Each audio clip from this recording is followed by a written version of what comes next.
चलो अब हम कक्षा 11 का दूसरा चैप्टर धंधा की सेवाओं के बारे में पढ़ने जा रहे हैं, जिसमें तीसरा पॉइंट बीमा की योग्य हित के सिद्धांत के बारे में। तो इसके अंदर देखेंगे कि बीमा का योग्य हित के सिद्धांत अर्थात बीमा के लेने वाले बीमा वस्तुओं में आर्थिक हित होना चाहिए।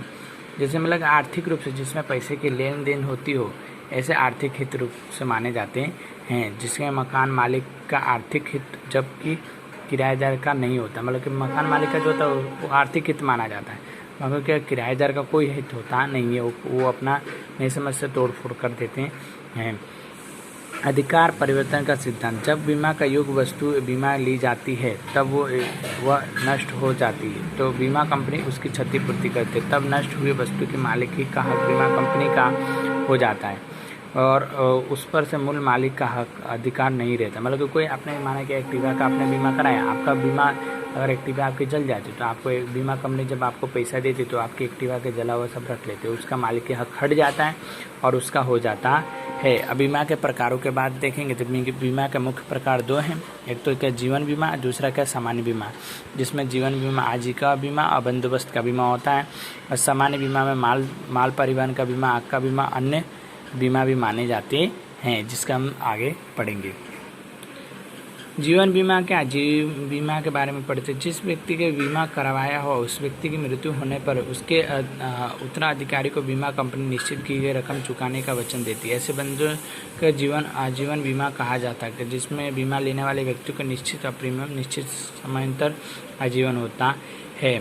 जीवन के अमूल्य, इसके लिए उसका अमूल्य आंका नहीं जा सकता। बीमा लेने वाले व्यक्ति को अपने जीवन का जो मूल्य होता है उसके आंके प्रीमियम चुकाने की क्षमता के आधार पर प्रीमियम निश्चित किया जाता है और उसकी क्षतिपूर्ति का सिद्धांत लागू नहीं पड़ता है। मतलब इसमें क्या होता है, जीवन बीमा में आप अपने जीवन का बीमा करा सकते हो, एक मृत्यु के लिए ही नहीं होता, आप कभी भी करा सकते हो, जिसके लिए आपको दिया जाता है और बीमा मिलता है आपके। अगर आपने 20 लाख का बीमा कराया, आपकी मृत्यु होती है तो PDF काट के आप लोगों को 18 लाख रुपए दे दीजिए, तो एक बीमा कंपनी वचन देती है।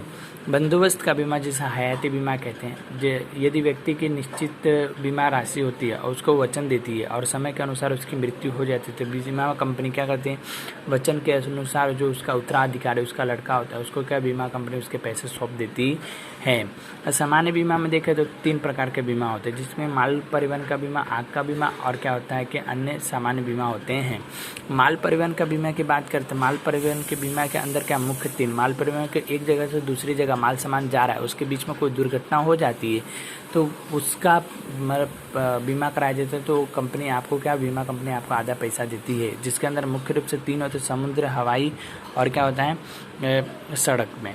तो समुद्र बीमा में आप देखें तो समुद्र बीमा के लंबे समय से ही चलता आ रहा है, 18वीं सदी से ही चलता आ रहा है। जब सड़कें नहीं बनी थी, हवाई जहाज नहीं था, तब से इसका व्यापार हो रहा है। जब आप देखें कि आप ईस्ट इंडिया कंपनी आए तो मिर्च मसालों का व्यापार इस समुद्र के किनारे ही किया जाता है, एक देश से दूसरे देश आने के लिए नावों के द्वारा किया जाता था, जिस कारण से 335 वर्ष से अधिक भी समय लग चुका है समुद्री बीमा में। और इसके अगर समुद्र में पहले क्या होता है, लुटेरे हुआ करते, जिस कारण से क्या लूट लेते थे माल, तो उसका लोग बीमा करवा देते, जिसका अगर वो लूट जाए, चोरी हो जाए, कुछ भी हो जाए तो क्या, और 1 लाख का माल होता है आपको 50,000 मिलेगा। ठीक है। हवाई बीमा में क्या होती है, 19वीं शताब्दी में हवाई बीमा चालू, जो हल्के वस्तुएं होती, चीज़ वस्तुएं उसको ले जाने के लिए अति शीघ्र इसका उपयोग किया जाता है, जो अधिक खर्च और कम समय में ये क्या पहुंचा देते। तब इसका बीमा होता है कि अगर प्लेन गिर जाए, चाहे क्रैश हो जाए, चाहे कुछ हो जाए, तो उसके अंदर जो हमारा माल सामान जलेगा तो उसका क्या हमको आधा पैसा मिलेगा।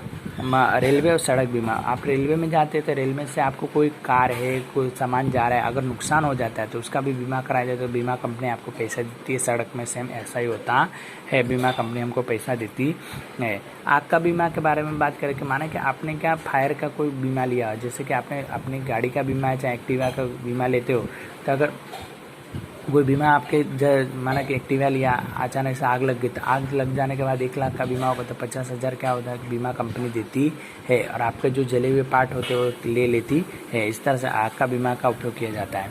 अन्य बीमाओं के अंदर बात किया जाता है, अन्य बीमा में अनेकों प्रकार के बीमा होते हैं, जिसका क्या बीमा कंपनी देती है। जिसमें गायकर होते हैं वो क्या करते हैं, अपने गले का बीमा लेते हैं। अगर उनका गला बैठ जाए, चाहे उनका गला चला जाए, तो बीमा कंपनी उसको पैसे देती है।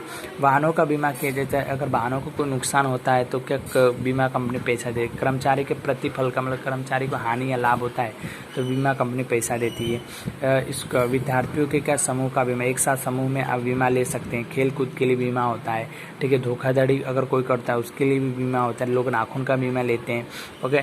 आरोग्य के लिए, अपने स्वास्थ्य के लिए मेडिकल इंश्योरेंस कराते हैं। अगर कोई बीमार हो तो अपने तो 1 लाख का अगर बीमा लेते हैं, आपके परिवार में कोई बीमार है तो आपको कंपनी 1 लाख तक का क्या खर्चा हॉस्पिटल का क्या होती है, बीमा कंपनी उठाती है, ऐसा माना जाता है। तो इस प्रकार के बीमे भी होते हैं।